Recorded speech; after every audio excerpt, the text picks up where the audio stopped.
हरे कृष्णा लक्ष्मी वेंकट माता जी दंडवत प्रणाम। श्री कृष्ण मत प्रभु जी दंडवत प्रणाम प्रभु जी। माता जी स्टार्ट பண்றேளா மங்களாச்சரணம்.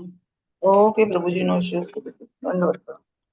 ओम अज्ञानतिमिरान्धस्य ज्ञानाञ्जनशलाकय चक्षुरुन्मिलितं येन तस्मै श्रीगुरवे नमः। श्रीचैतन्यमनोभीष्टं स्थापितं येन भूतले स्वयं रूपकथा मह्यं ददाति स्वपदान्तिकं। वन्देऽहं श्रीगुरुश्रीयुतपादकमलं श्रीगुरून् वैष्णवां च श्रीरूपं साग्रजातं सगणहृतां श्रीविशाखान्वितां च। हे कृष्णा करुणा सिन्धो दीनबन्धो जगत्पते गोपेश गोपिका कान्त राधा कान्त नमोऽस्तु ते।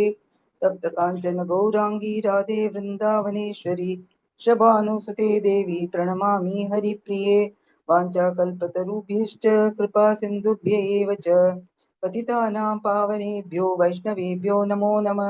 नमो विष्णुपादाय कृष्णप्रेष्ठाय भूतले श्रीमते भक्तिवेदान्त स्वामिन् इति नामिने। नमस्ते सारस्वते देवे गौरवाणी प्रचारिणे निर्विशेष शून्यवादी पाश्चात्य देशतारिणे। जय श्री कृष्ण चैतन्य प्रभु नित्यानंद श्री अद्वैत गदाधर शिवासादि गौर भक्त वृंद। हरे कृष्णा कृष्ण कृष्णा हरे हरे हरे रामा राम रामा हरे हरे। हरे कृष्णा कृष्ण कृष्णा हरे हरे हरे रामा राम रामा हरे हरे। हरे कृष्णा कृष्ण कृष्णा हरे हरे हरे रामा राम रामा हरे हरे। हरे कृष्ण प्रभु जी दंडवत प्रणाम प्रभु जी। Thank you. हरे कृष्णा दंडवत प्रणाम. Hare Krishna, dear devotees, welcome to this session. We are going to discuss Madhurya Kadambini, the 8th shower of nectar. We are continuing that discussion. This is a subject which is completely alien to uh, living entities who are living in this material world. It is intelligible only to pure devotees who have already entered into the Madhurya Prema or Prema, not necessarily Madhurya. At least they should have entered the Prema stage. If you are listening to His Holiness Banswami Maharaj classes, even in today's session, there was some discussion about Bhava and Prema. Where does rasa start? And what is Thai Bhava and Vyabhachari Bhava, Satvika Bhava, Anubhava, Vibhava? Everything in proper context, how they are related to each other. How a devotee experiences all these different kinds of powers and how they manifest. All these things were discussed very nicely in very concise terms. Maharaj was discussing. So, with this understanding that uh, we are licking a bottle of honey from outside, it is tightly sealed as far as we are concerned because we are on the path. We are in the sadhana bhakti stage. Sadhana bhakti will mature into bhava bhakti at some point of time by the mercy of the Lord and Guru and Vaishnavas. Then we reach the bhava stage. There'll be a hint of what happens in the prema stage. There is just the appearance and disappearance of the Lord. He doesn't have the rasas don't develop in the stage of bhava, but bhava is considered distinct from the rest of the sadhana, starting from Shraddha, Sadhana, Bhajana, Kriya, etc., to the stage of Ashakti. They are all clubbed together as sadhana. And bhava is one category and prema is another category because bhava is distinct in the sense the Lord makes his appearance to the devotee. And the devotees, anarthas, the impurities are almost entirely destroyed. They are entirely destroyed. Actually, only the aparadhotta anarthas, we know that. Aparadhotta, they only, some semblance of that will continue in the stage of bhava-bhakti. So, because that little also needs to be cleared, the Lord will create severe hankering on the part of the devotee. That hankering, that viraha, the sense of separation from the Lord will purify. It is like throwing gold into fire. So when the gold gets heated to a very high temperature, all the impurities will flow out, leaving the pure gold, because pure gold melts at extremely high temperatures. But all other metals will melt at lower temperatures. So what happens is that you get finally pure gold, but you get pure gold only by throwing it into fire, high temperature fire. So similarly, the viraha, the sense of separation, vipralamba, it purifies. So let us understand that the Lord loves us unlimitedly and unconditionally. It is not that we have to do something to attain the love of Lord. It is there. But we are not qualified to experience it. So it is like that wall between us and God has been created by us only. We have created one. Just by turning our face away from God, we came to the material world. Then, by the arrangement of the Lord, suitable material bodies were given to us. In these bodies, we started acting the tendency to master the material nature, to act as a proprietor, enjoyer, and controller. By that, we created our karma. Prarabdha, Sanchita, Prarabdha, Akamya, all these karmas we created. These karmas subsequently pushed us into more and more bodies.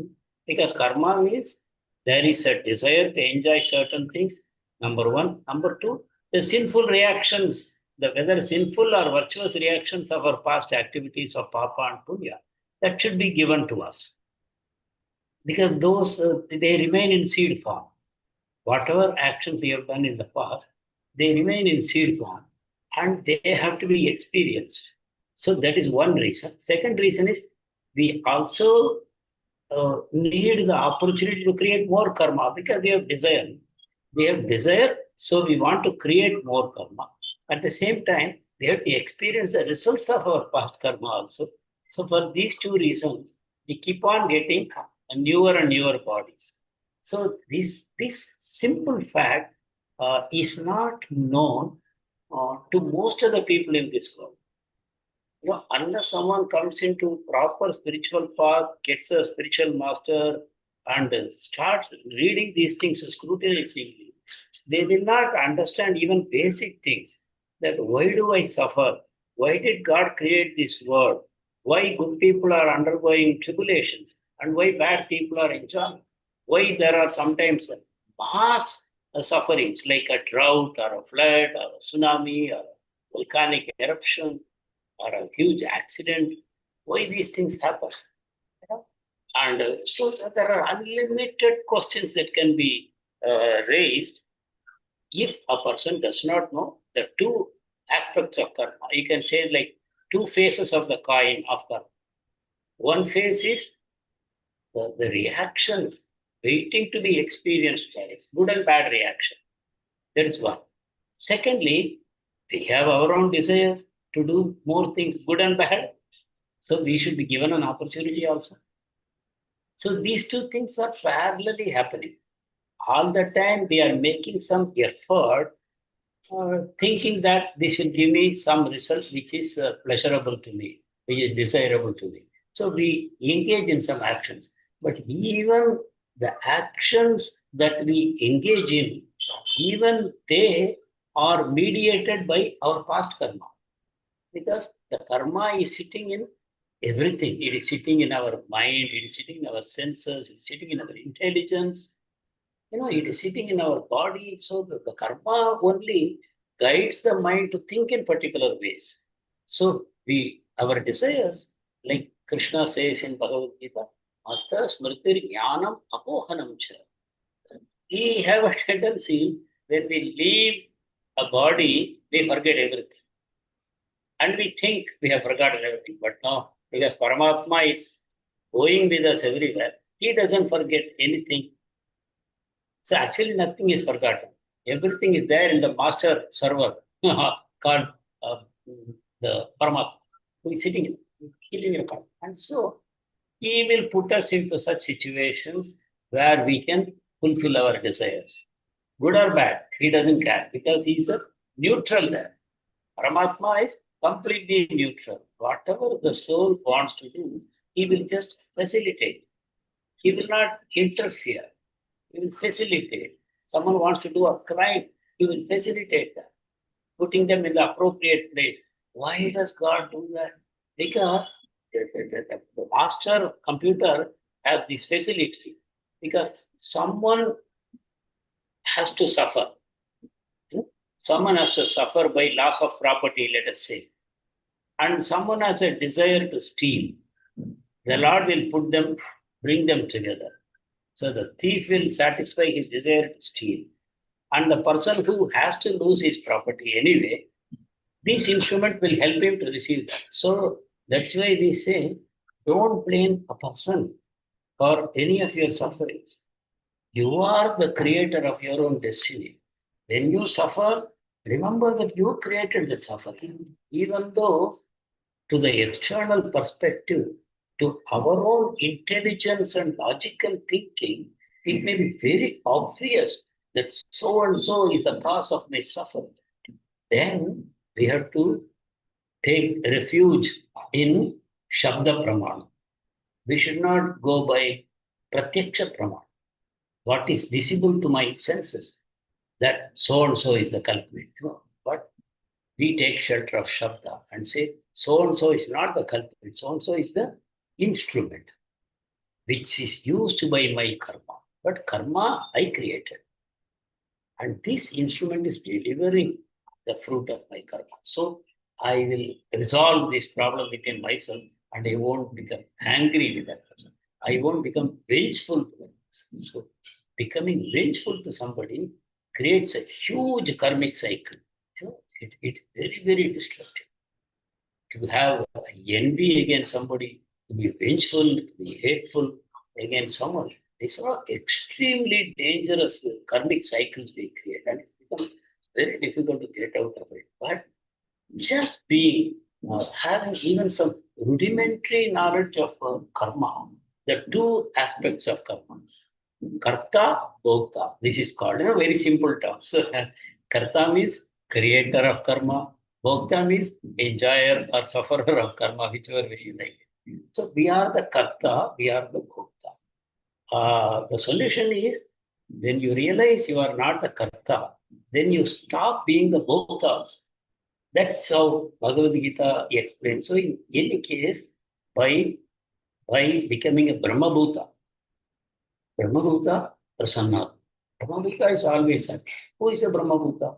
One who realizes that this body, these senses, this mind, this intelligence, this false ego, these are all not me. These are all creations of material energy. And they are the interactions of material reactions, right? But I am a spirit soul. I am simply a witness. I am in the chariot of this body. I am just a passenger. So by understanding that, we can give up this kartrutva and bhoktrutva. Meaning, I can stop thinking that I am the doer and I am the experiencer of the reactions. So this way, this will be resolved. And Bhakti Marga, we all know, I will not go into details of that, it very scientifically helps us to get out of that by a very pleasant process. So Sukham Kartum Bhakti is so pleasant to perform. Unlike the Jnana Marga, or what Prabhupada likes to call mental speculation, empirical analysis, Sankhya. That is a very painful process. You have to go on denying, na iti, na iti, na iti, neti, neti, neti. This is not, this is not, this is not. In the search for the absolute truth, you have to go on denying it. So the person retires to the Himalayas, to some most isolated place, and lives on very minimum need just to keep the body and soul together. But even then, temptations somehow attack them and they fall. We know these stories. For a devotee, the Lord gives the higher taste. And having a little bit of that higher taste, having experience, the devotee starts hankering for that. And that makes it. And then when he comes into the association of the devotees, and get some greater understanding of the scriptures and all that, then what happens? His anxiety in terms of karma diminishes, and he doesn't too much bother about it because he realizes I am part and parcel of the Supreme Lord, and my business is to serve Him eternally. In this world or in the other world, my business is to serve Him, to give Him pleasure, and I am His instrument. And my pleasure is in being His instrument.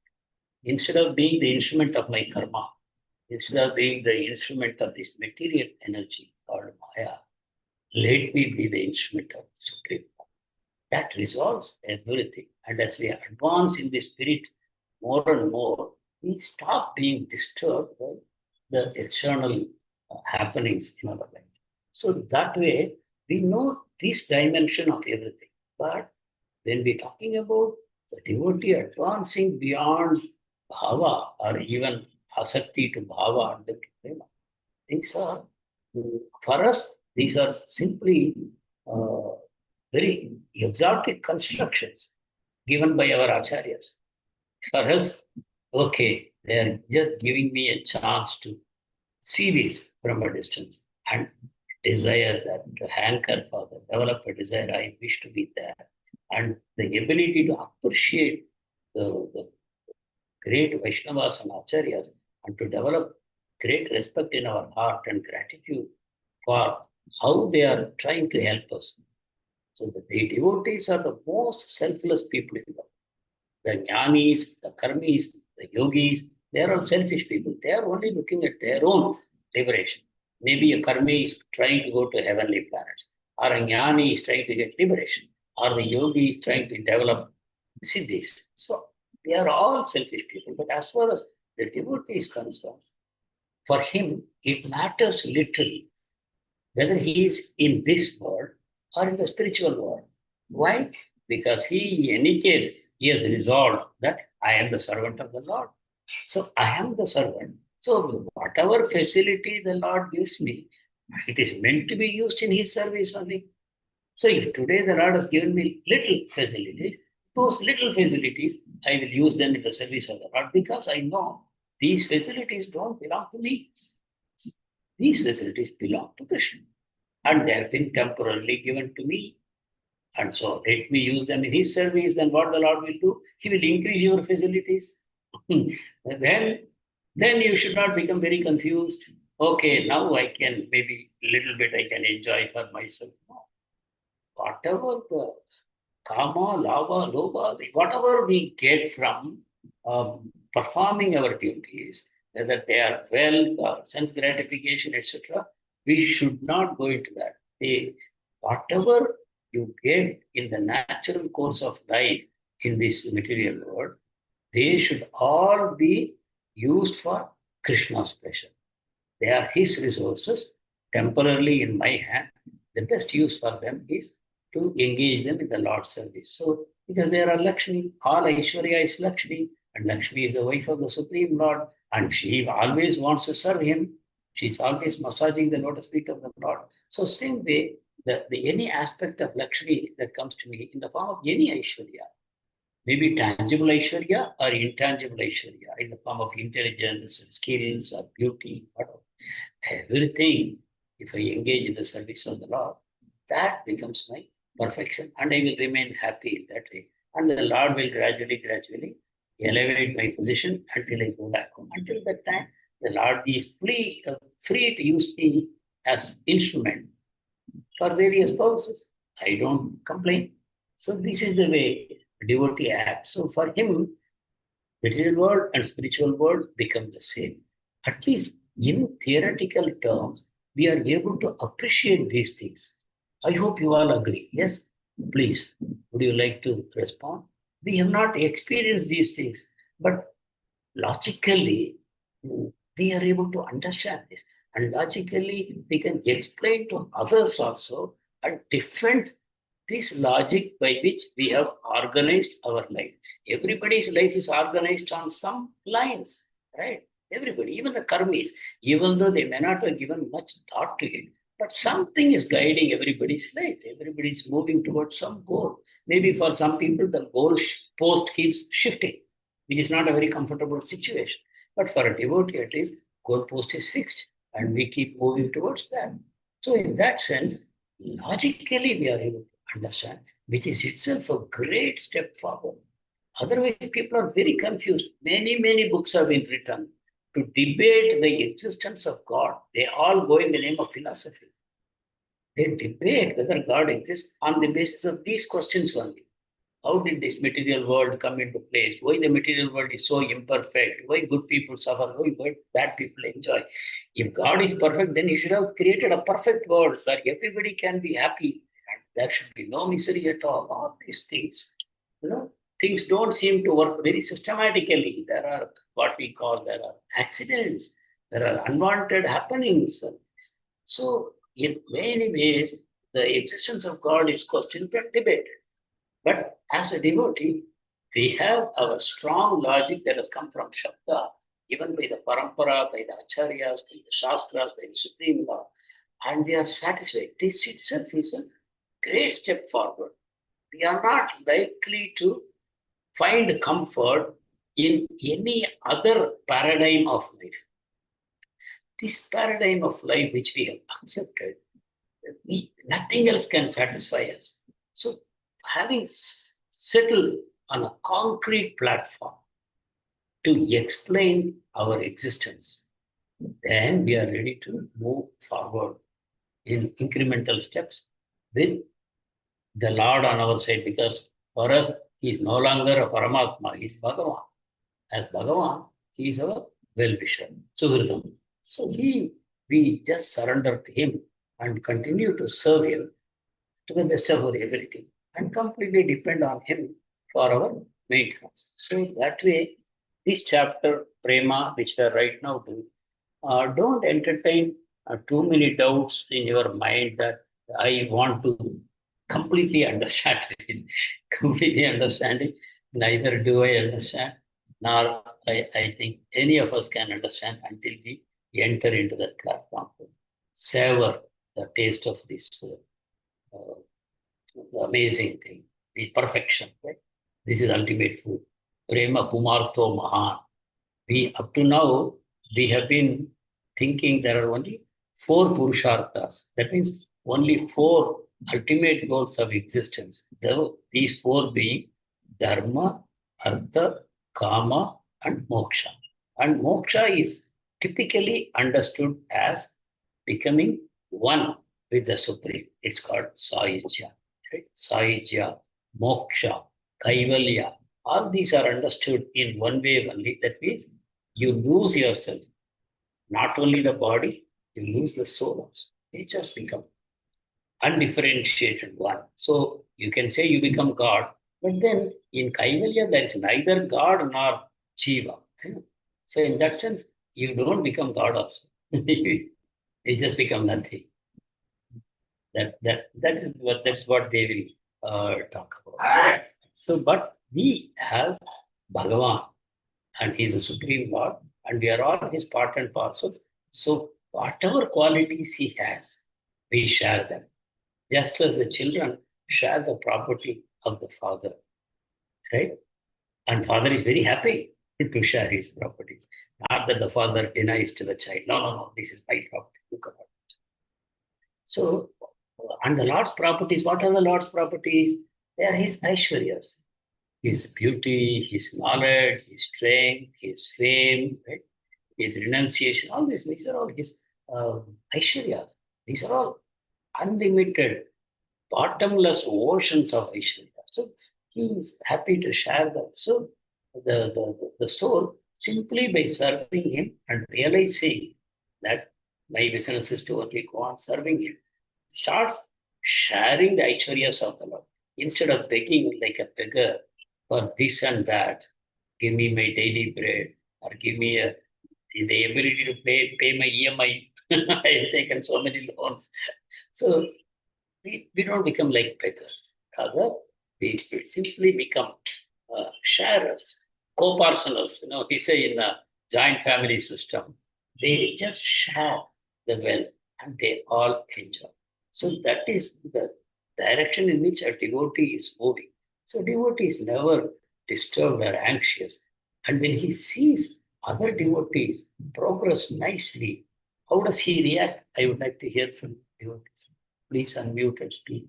When a devotee sees other devotees progressing nicely, maybe someone considered more junior also, how does the devotee react? Hare Krishna.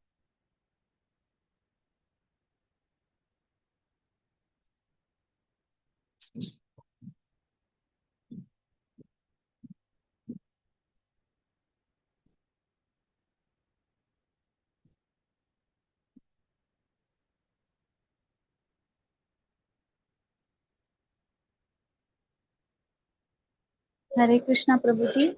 Hare Krishna. The last, what you asked, I couldn't hear properly, Prabhuji. Yeah, I was saying, how does a devotee react to see another devotee making nice progress, going ahead of him in his perception? And that devotee may even be junior, someone cultivated by you, maybe making tremendous progress and maybe gaining a lot of appreciation from other devotees also. And you may even notice that this devotee has made very good progress. How do you react to that? How do you take that? Hare Krishna. Yes, Prabhuji. When we see devotees progressing faster than us, uh, real devotee actually doesn't feel envy because he's happy that Krishna will be pleased. When another devotee is progressing, it means that Krishna is being pleased. Like you said in previous classes, like when somebody distributes 2000 books and we want to uh, uh, distribute more than that, so we should be happy. We should not keep some limit to that. If somebody can sell more books than us, then we have to be happy about it. Uh, so we have to cultivate that kind of attitude. So our ultimate aim should be that Krishna should be pleased. And we have, as you said in previous class, we have our own Krishna personalized to us. That really touched my heart after you said that. I was thinking how I can cultivate that kind of relationship with Krishna, personal to us. And although Krishna is one, and he's personal to each one of them. And also, you said in one class that as far as Radharani is concerned, in their circle, they think that Krishna is mine. Whereas in Chandravali's circle, they think that I am Krishna. So that also I was thinking how we can cultivate that attitude of Krishna is mine. So when you said that there is personalized Krishna, personal for each one of us, although Krishna is common, Sukridam Sarva Bhutanam, uh, that really touched my heart, Prabhuji. In that way, when we can see, we can always uh, be happy if another devotee is progressing. That is what I felt, Prabhuji. Thank you. Thank you, Mataji. Would any other devotee like to speak? You see, even if we have to repeat what has been already told, because that is how we feel, you should do that. These chances where we have an opportunity to glorify devotees or the process of devotion or the Supreme Lord, we should take advantage of that. Please go ahead. Just speak out whatever you feel. How to react to the success of another devotee in maybe spiritual life or even material life. How do we react? Yes. Hare Krishna, Prabhuji. Hare Krishna. Prabhuji, I feel that the qualities of a devotee says that we should be very humble and we should be dear to each one. We are a devotee only if we don't have anybody whom we hate, na Prabhuji. So we should be all considering each other as brothers and sisters. And whenever we see a devotee praising the Lord and progressing more than us, then we should be happy that Krishna will be happy, if not by us, by the other person. So the goal is the same. So what if I am doing it or some other person is doing it? The goal is getting fulfilled. So I will pray that, I am very fortunate that I am known to that devotee and being in association with the devotee, I also will progress because they will in turn pray for me. I'll also, pray for them. So I'll be happy that way. And though there is a matter of little bit of, envy that comes in, especially for me, I feel, Prabhuji, that, oh, she has done it. Why couldn't I think of it? Or why couldn't I do it? I take it as a process of internal questioning as to what I have not done and what should be the steps I should take to become better, Prabhuji. Hare Krishna. Thank you, Mataji. Hari Om. So, Hare Krishna, Prabhuji. yes, Hare Krishna. Yes. Sorry, Prabhuji. Shall I tell Prabhuji? Yeah, sure. Prabhuji, like a swan which separates milk from water, in the same way, we can take anything from any devotee, whether they are very younger or a new coming devotee or seniors. We can take everything, the good thing that they practice, Prabhuji, and we can try to inculcate in us, Prabhuji. Yeah, sure. Thank you. So that is the quality of Hamsa, right? We take the milk, even if it is very diluted, whatever little milk is there, only that the swan will take. Thank you, Mataji. Actually, I was reminded of one shloka, in Dhruva Maharaj's story, where Narad Muni talks to him, tries to convince him to go back home. Hey, you are a child. Why you are trying to do this difficult tapasya? Many yogis have failed in the past. You are only a small child. This is not the age. You should not become so angry. This anger is all temporary. You go and start playing with children your age. Why are you coming to this dangerous forest? There are so many wild animals. So like that, he's trying to discourage him. Then he says, but if you are so resolved like this, then you must know about this philosophy of karma, how we experience the results of our own actions and all that. In that context, he sees how to handle envy, right? There he says, Nadikan Mudam Lipse.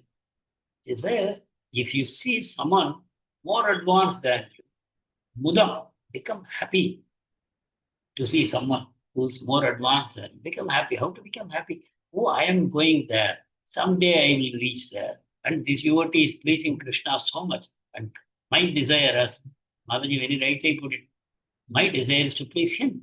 And this devotee is fulfilling my desire. So very good. I become happy to see someone more advanced than me. Then someone who is below me, I don't criticize him, I don't condemn him. Instead, I become kind and compassionate to that person. Right? Anukrosham, Gunadama. To those who are not very advanced, you give compassion by preaching to them, giving them the knowledge. And then for equals, what do? You make friendship with them. Maitri. Samanaman viche. Those who are equal to you, we make friendship. So that way, natapai rabibhuyate. You will never be suffering, the burning. Envy is actually some burning inside, but you will overcome that. So that way, a devotee can very easily handle negative emotions. Actually, they have so many psychology programs and personality development programs, all these things, but unless they are taught on the platform of bhakti and from Bhagavad Gita, they don't work. They may be very successful programs and people may feel very nice for a few days, but they will revert to their original situation because, see, Kunadikan Mudam Lipset can be told to a devotee, you cannot tell it to someone else. Right? So that way, Bhagavad Gita is the best self-development program. And automatically you receive happiness, satisfaction, contentment. And you begin to appreciate others. So all these good things come and it is free. Bhagavad Gita, you don't have to pay 10,000 rupees to enroll and go to some 5-star hotel to attend some program. Things like that. Just be reading Bhagavad Gita regularly, all these qualities. Without a doubt, they will begin to develop in the devotee. So let us move on. So the devotee here, page number 60. So the Lord, we saw in the last paragraph, the Lord reveals himself. Not only he revealed himself, but we know All these things are the internal energy of the Lord. Right? The whole spiritual world is internal energy of the Lord. And the highest within the spiritual world is Goloka Vrindavan. And so the devotee has reached the highest level of prema. What does the Lord reveal? He reveals the Vrindavana, filled with the quality of rasa. Everything there is filled with quality of rasa, including the desired trees, Alpavrikshas, the Maha Yogapeeth, the most dear daughter of Rishabhanu, Srimati Radharani, her associates such as Lalita and other servants, his own friends. See, Krishna is happily showing the devotee, just like, when two little children meet, they want to show all their toys. Come, see, I got this, I got this. Then they want to show off their dresses and they show off their friends. And Krishna is doing the same thing. A new devotee has joined in Vrindavan, so he's showing the Yamuna River, the protected animals such as cows, Govardhan, which is so dear to Krishna, Haridasa Vatya, forests such as Pandira, Nandiswara Hill, all the mothers. See, imagine, Krishna is showing an endless variety of objects and living entities. Actually, we know the spiritual world is completely living. The spirit, it's all made of spirit only. So, and the houses, friends, and servants, he's showing. And the Lord submerges the devotee, the enchanting tidal wave of various types of bliss, and then disappears with his entourage. So, does it mean the Lord is so cruel that he gives you a whole treasure and he makes you lose it the next moment? Let us see. Next para. Recovering consciousness after some moments, the devotee, anxious to see the Lord again, naturally opens his eyes and not seeing the Lord, he begins crying. So this is prema, crying in prema. We know devotee is in the prema stage. So this crying is not our crying. This is crying in ecstasy. Devotee has already received ecstasy. In fact, bhava stage is called sthai bhava. Sthai bhava means he will never lose this bhava stage. So come to bhava. That's called sthai bhava. If you listen to His Holiness Bhanaswami Maharaj class today, you can relish these things. What is bhava? And then how it is different from prema. Prema, at the prema stage only, we use the word rasa. In the stage of bhava, the rasa is just developing. But the rasa is associated only with prema. And here the devotee is in prema. Bhava stage we have crossed. So devotee is in prema and his crying is excessive. Whatever negative emotions you will see now in the devotee's emotions, they are all excessive. So you should never get confused. Hey, what is this? I thought prema means always laughing, jumping and being happy and contented. Here they are so much miserable. Like we know how Yashoda Ma is always anxious about her son from the time he leaves home until he comes back. After he comes back also, you don't go too much play with the boys. Come eat well, have your bath, nicely dress up, sit with your father, eat some very palatable food stuff so that you will not become weak. She's always anxious for him. So, but that is actually ecstasy. It's not the material kind of anxiety.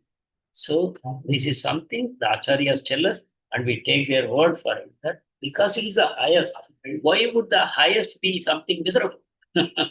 Here, how can you have something miserable as the highest fruit of bhakti? No, that is actually ecstasy. Ecstasy manifesting in so many ways. We already saw Satvika Bhava means tears are also Satvika Bhava. Body shaking is a Satvika Bhava. Fainting is a Satvika Bhava. So all these, they are not negative actually. They are very, very positive emotions. So the devotee is crying. Was I merely dreaming? No, I was not dreaming because I have neither drowsiness, when you have woken up from a dream, you will feel some drowsiness. So the devotee is analyzing, waking up from after seeing the Lord, trying to see him again. The devotee thinks, was it all a dream? No, I am not feeling drowsy, nor any contamination in my eyes from sleep. Was it some hallucination or witchcraft? No, witchcraft could never give such bliss. Or was it from some defect in my mind? Was it my hallucination? My mind was creating something? No, because all the symptoms of unsteady mind, such as laya, vikshepa, are totally absent. Laya means sleep, vikshepa means distraction by material thoughts. They are not there, totally absent. Was it So, was it the fulfillment of some material desire that I felt so much happy? No, no material fancy could ever approach what I have seen. I have seen something far beyond what I can fascinate with my mind. Was it a momentary meeting? It's called spurti. So, these technical terms you can try and memorize and keep them in your mind. So, spurti is actual meeting, but momentarily the Lord appears and disappears. Was it a momentary meeting with the Lord?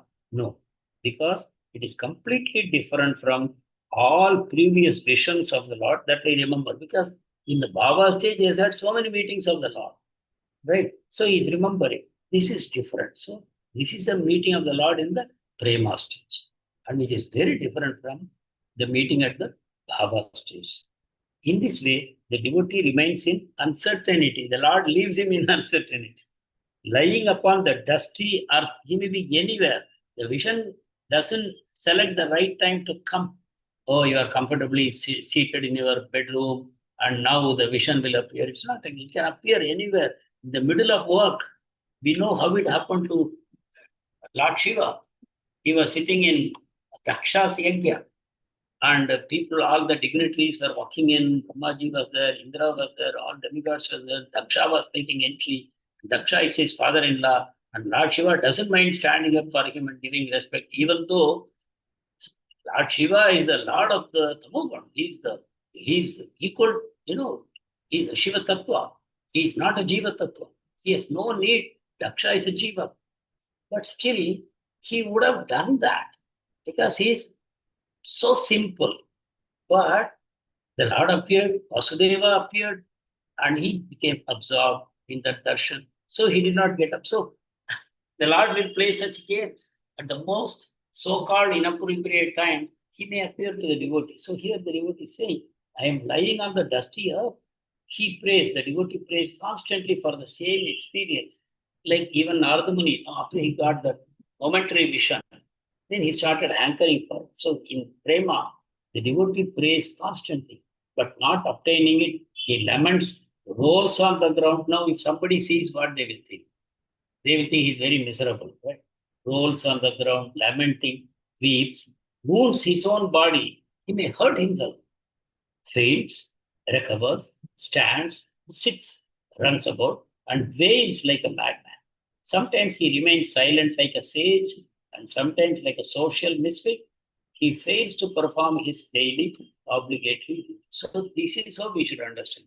We should not think a pure devotee need not do any of his duties. It is not like that. Even though some places we may misunderstand like that. Oh, pure devotee doesn't have any duties to perform. These are all karmic duties, varnashrama duties, nitya naimitika karma, and all those things. Devotee need not do, he can stop. It doesn't happen like that. He stops it only when it interferes with his spiritual duties. And here is a case where he is simply unable to perform. So the daily obligatory duties stop. Nitya naimitika karmas, they stop. People will misunderstand.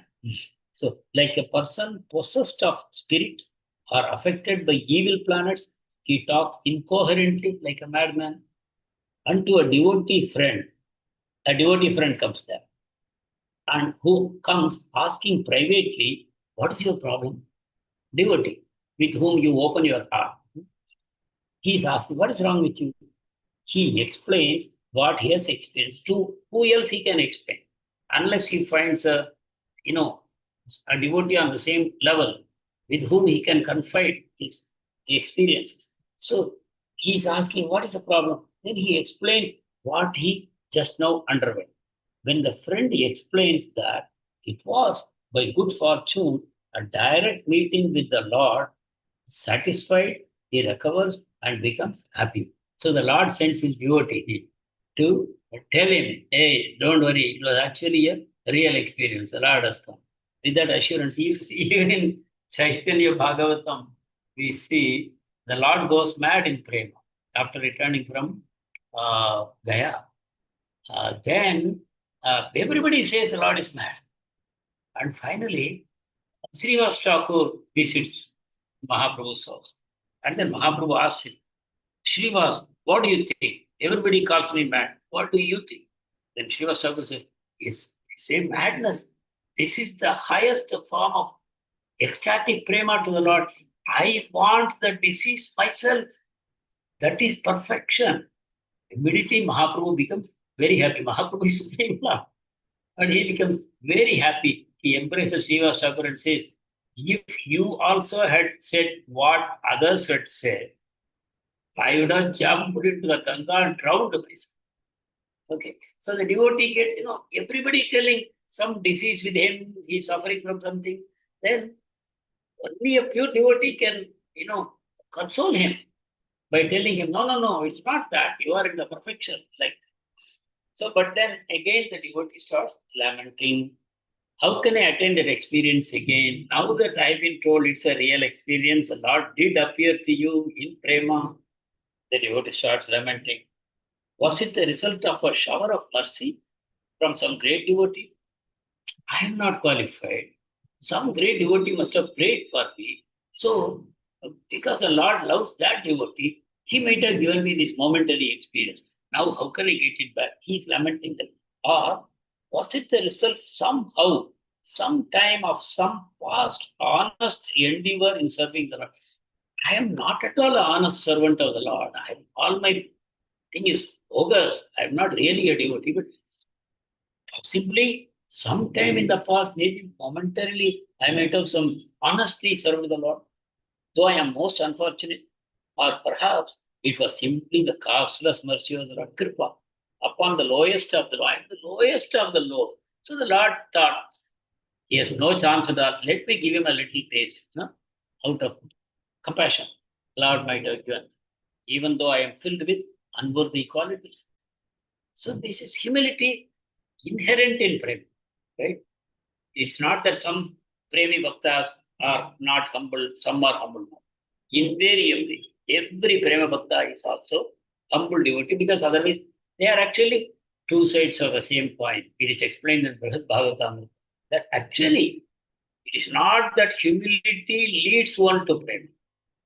It's not, please understand this. It is not that humility leads you to prema, rather humility is prema. So that humility we display in material world, it's not that. That humility, the transcendental humility is simply prema only. Let's say Krishna is also called humble. Radharani is called humble. Why? Because part of that, the highest Mahabhava of prema. So, by some indescribable fortune, I have attained the Lord. But then, because of a grave offense, I have lost him again. With muddled intelligence, unconscious, I cannot ascertain the truth. Where shall I go? What shall I do? By what means should I succeed? Whom should I ask? I am completely vacant, without soul, without shelter, scorched by a conflagration. He feels I am in the middle of a great fire. But this is the fire of prema. This is not the samsara lava. That is for a beginner devotee. But here, the prema bhakta is also feeling fire. But this is the ecstatic fire of prema. So we cannot understand. For us, they look similar. But based on the Shabda Praman, by what the Acharyas tell us, we realize that this is as different as gold from iron. Prema is gold and kama is iron. Like that. So the whole world is gazing upon me, ready to devour me. Giving up this worldly association, I will live in solitude for a while. So the Prema Bhakta feels very maladjusted with the external world, at least temporarily. How can I live with this world? Who are always absorbed in mundane anxieties or mundane desires. How can I adjust with them? So doing this, he laments further. Lotus-faced Lord, flowing with streams of nectar. He has seen the Lord, bedecked with fragrant garlands, which scent all the forest. All this he has experienced. Attracting swarm of vibrating bees. Just for a moment, may I serve your Lordship again? Having once tasted your sweetness, I cannot aspire for anything else. All his other desires are gone. So this is how it burns. Whatever little impurities are there, it burns away, burns away, burns away. Sometimes we think I have overcome most of my impurities, but a devotee in the prema stage, he still feels he is very impure. This lamentation continues to purify. he begins to roll on the ground, breathe heavily. These are all symptoms of prema, right? Some of them are called anubhava, some of them are called satvika bhava, some of them are called yavichari bhava. They are all appearing in the stage of prema. So he rolls on the ground, breathe heavily, fainting, and loses his mind. Suddenly, seeing the Lord everywhere. Suddenly, what happens? He sees the Lord everywhere. Huh? स्थावर जंगम देखे आदय के तारमूर्ति सर्वत्र प्रकाश हईले इष्ट देव स्फूर्ति. So स्फूर्ति, the Lord is appearing in everything. He sees the forms. स्थावर जंगम देखे ना देखे तारमूर्ति, but everything is the form of Krishna. So like that, suddenly he's seeing the Lord everywhere. Now he saw the Lord nowhere. Now suddenly he's seeing everywhere. He rejoices, embraces him. Now the Lord is allowing to be embraced, laughs, dances, and sings. And when the Lord disappears again, he becomes filled with remorse and weeps. So this is happening in the prema stage. This was happening in the bhava stage, but there is a distinct difference. What is the distinct difference? There is no interference of material consciousness in the prema stage. Everything is totally spiritual. So there is a distinction. Being extraordinary in behavior, he withdraws his very life symptoms. He appears dead to anyone. He appears dead. And he loses awareness of whether he still has a body or not. This is an important symptom, right? He loses awareness of whether he still has a body or not. That means the soul has separated and the soul has attained its own Siddha Deha. Siddha Deha is the eternal form of the soul. Right? The soul is not without a body. We should not think, oh, soul gets a body in the material world. So after liberation, the soul has no more body. It is simply consciousness. No. For a devotee, he has a Siddha Deha, his perfection. So when the devotee will not live in two bodies, no. The devotee will either live in the Siddha body or in the material body. So when he has got the Siddha Deha, he becomes unaware of the material body. That means what happens to the material body? It still exists. It will still take care of itself. How does it happen? The Supreme Lord does. Because Supreme Lord is present inside. The Supreme Lord guides the body in such a way that the body will remain functional as long as it is required. The body will do the needful externally. And by the Lord's will, nobody even may notice that devotee is in some other world. They may see the body doing all the regular functions of anybody else. So, but the devotee loses, the soul loses awareness of whether he has a body or not. So this is actually Jivan Mukta. For a Jnani, Jivan Mukta is a meaningless term. You know, he is in the body, but he is Mukta, we say. But actually, this will apply only to a pure devotee, where he is having a Siddha Deha and he neglects his material body. He becomes unaware of it. Then, not aware that his material body has passed to the elements. Okay, so it could still happen that actually the material body is dead. Both are possible.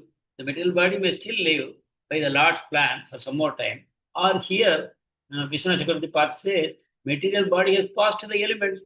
So the fire mixed with fire, water mixed with water, earth mixed with earth, air mixed with air, like that. So that could have happened. But the devotee doesn't know. See this. This is explained by Narad Muni also in first canto. If you go back to it and read scrutinizingly, you will see how Narad Muni got his spiritual body in a like a thunderclap, like a lightning and a thunderclap. Suddenly, but material body not there, spiritual body only is there. So, I'm not aware that his material body has passed to the elements. He understands only that his desired Lord, the ocean of mercy, has manifested himself, engaged him in service, and is leading him to his own home. So Krishna is now leading the devotee to his own home. To whose own home? Are you having the book with you? How many of you are having the book and reading with me? Page 61. Prabhuji, we Yes, have. Prabhuji. You are having? See, you Yes. are reading with me, no? Yes, Prabhuji. Third paragraph Yes, of Prabhuji. 61. So engage him in service, has manifested himself, engaged in service, and is leading him to his own home. Whose own home? Krishna's home. Why Krishna's home? Because Krishna is there with him, Prabhuji, and he is engaged him in his service. So therefore, he is in his own home means that is Krishna's father's home, that is.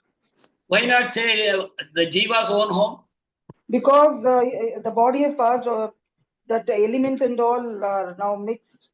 So, Yeah. Yeah. So when I say Jiva's own home, you are thinking of the material home. no. But this is back home. Yeah, back to Godhead. Very nice. And beautifully, I have been noticing that in this book, usually when we use adjectives for Krishna, we will use capital letters. Right? Have you noticed? Everywhere. Yes, When we are referring to the Lord, even when you use a proverb for adjective, what do you call the pronoun? Say he, him, his, yes. like that, then the capital letter will be used. But here, Bhanu Maharaj is not using any capital anywhere. So Krishna is leading him to his own home. It is Krishna's home. It is also the Jiva's home. Actually. Thus, the devotee reaches the goal of life. How beautifully Krishna Chakravarti Pad is leading us, even though we are not qualified. But he has virtually led us to the goal of our life.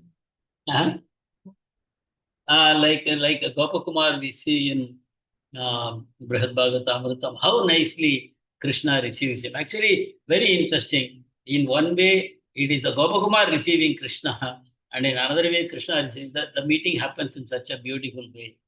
So here this shloka of Bhakti Rasamrita Sindhu is quoted. Adav Shraddha, the whole ladder of Bhakti, starting from Shraddha.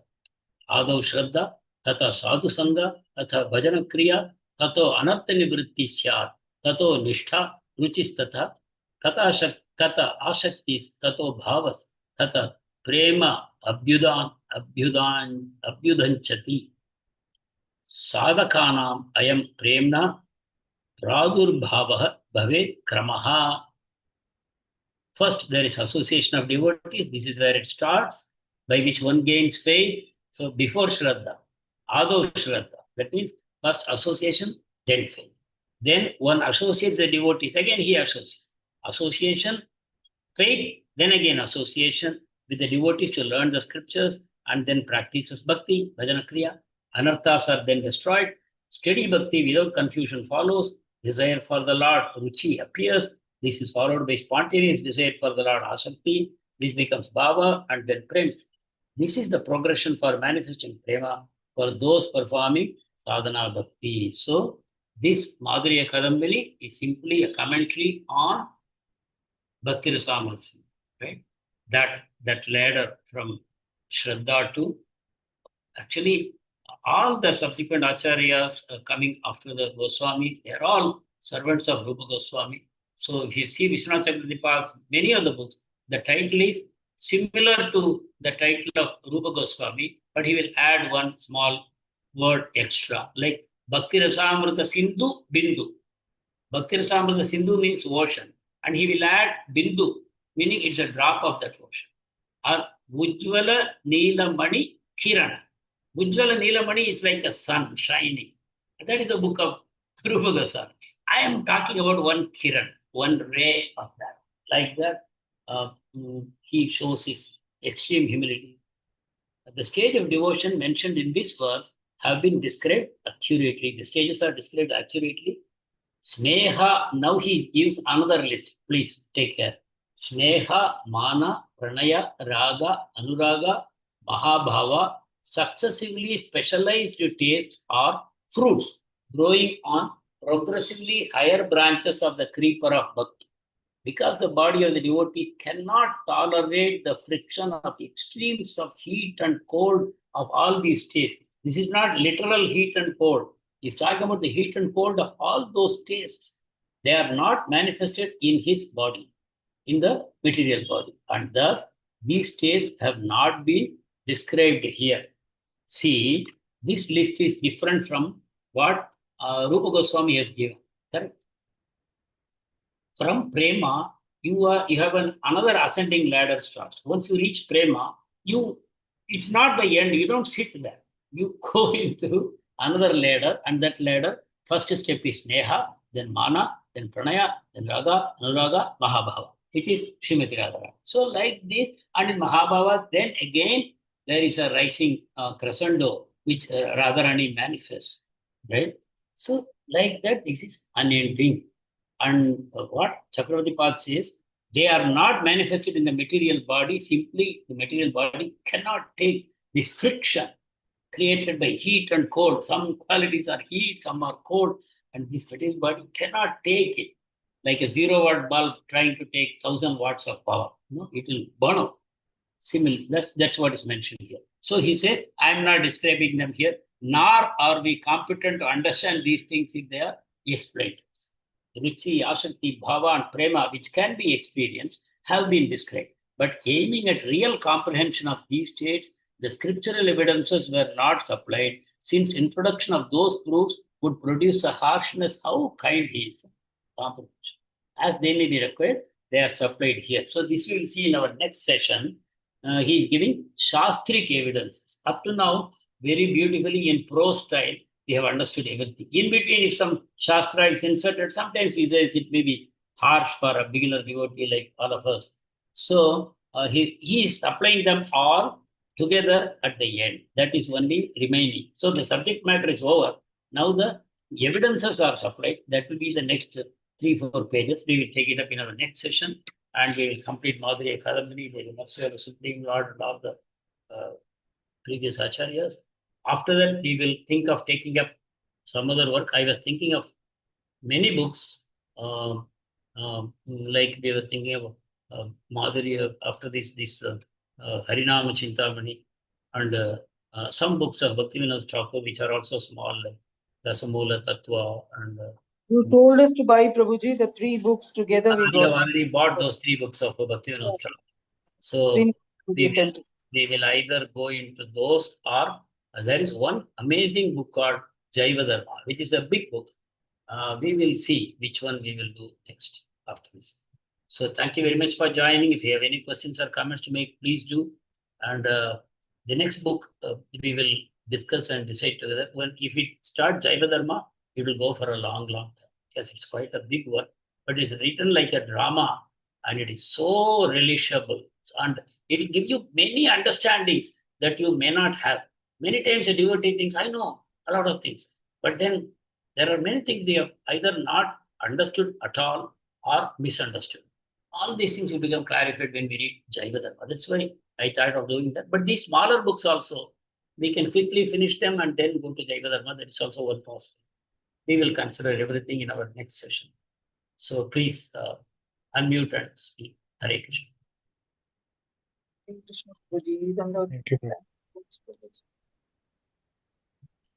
you. Thank you, Prabhuji. Krishna. Hare Krishna, Prabhuji. For me, this is like a big bouncer, Prabhuji, especially because a few classes I missed because I was out of station and all. So I can understand it again only after I go through your video, Prabhuji. So once I go through the video, and if I have any doubts, please let me ask on WhatsApp, Prabhuji. Yes, Mataji, you can do that. And to the extent I know the answers, I will tell. Because okay, beyond what I have spoken, I also know much. Okay. You are always